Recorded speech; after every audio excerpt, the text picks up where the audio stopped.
नमस्कार, नमस्ते Phaltan YouTube channel मध्ये मी राजकुमार गोपने आपलं स्वागत करतो।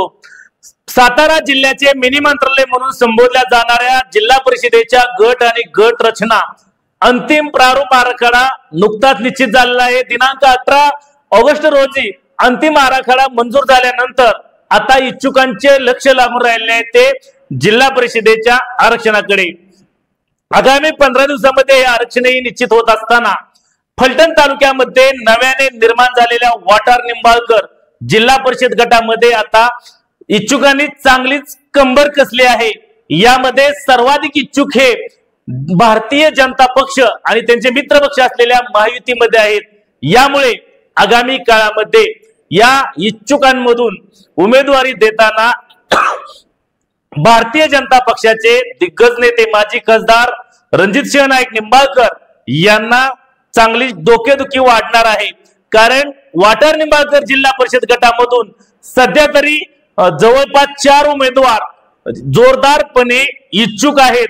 यामध्ये प्रामुख्याने भारतीय जनता पक्षाचे जिल्हा उपाध्यक्ष तुकाराम शिंदे, त्याचबरोबर ढवळ ग्रामपंचायतचे माजी सरपंच आणि धडाडीचे नेतृत्व पैलवान विष्णुपंत लोखंडे, याबरोबरच ज्येष्ठ नेते प्रल्हादराव साळुंके पाटील हेही आपल्या चिरंजीव माजी पंचायत समिती सदस्य धनंजय साळुंके पाटील यांच्यासाठी आग्रही आहेत। याबरोबरच भारतीय जनता पक्षाचा मित्र पक्ष असलेल्या राष्ट्रवादी काँग्रेसच्या प्रदेश सरचिटणीसपदी ज्यांची नुकतीच निवड झाली आहे असे रामभाऊ ढेकळे हेही जिल्हा परिषदेच्या उमेदवारीसाठी इच्छुक आहेत।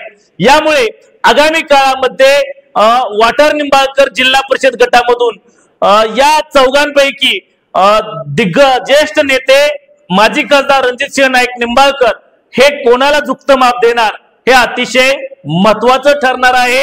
याचं कारण हे असंच आहे की हा जिल्हा परिषदेचा वाटार निंबाळकर हा गट नव्याने तयार झालेला आहे आणि या जिल्हा परिषद गटामध्ये सर्वाधिक ओबीसी मतदार आहे।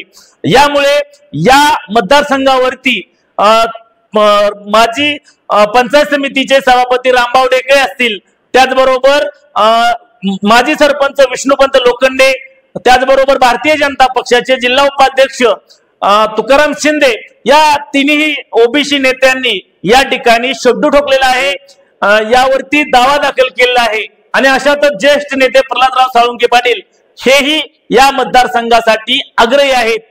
वाटार निंबाळकर जिल्हा परिषद गटामध्ये वाटार निंबाळकर पंचायत समिती गण आणि सुरवडी पंचायत समिती गण असे 2 गणाचा समावेश आहे।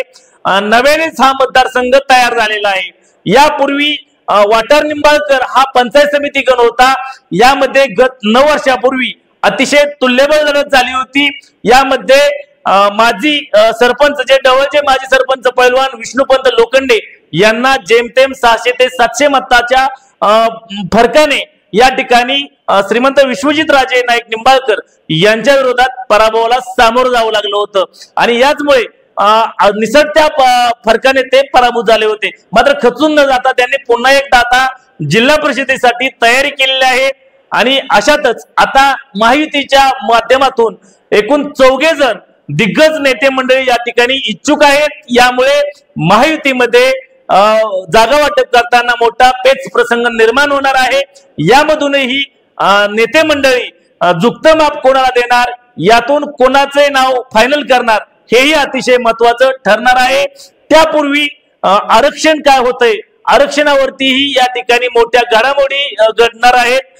त्याचबरोबर आरक्षणानंतरच या ठिकाणी कोणाला तिकीट मिळणार हे अंतिम होणार असल्याचं सांगण्यात येत आहे। आजच्या या व्हिडिओमध्ये इथेच थांबण्यापूर्वी आपण जर आमच्या नमस्ते फलटण युट्यूब चॅनलवरती पाहिलाच असाल तर आमचे नमस्ते फलटण युट्यूब चॅनलला सबस्क्राईब करा, बेल आयकॉन दाबा, जेणेकरून आमचे नवनवीन व्हिडिओ लवकरात लवकर थेट तुमच्यापर्यंत पोहोचतील। व्हिडिओ आवडल्यास लाईक आणि शेअर करा। आजच्या व्हिडिओमध्ये इथेच थांबूया, पुन्हा भेटूया नवीन व्हिडिओमध्ये। तोपर्यंत धन्यवाद।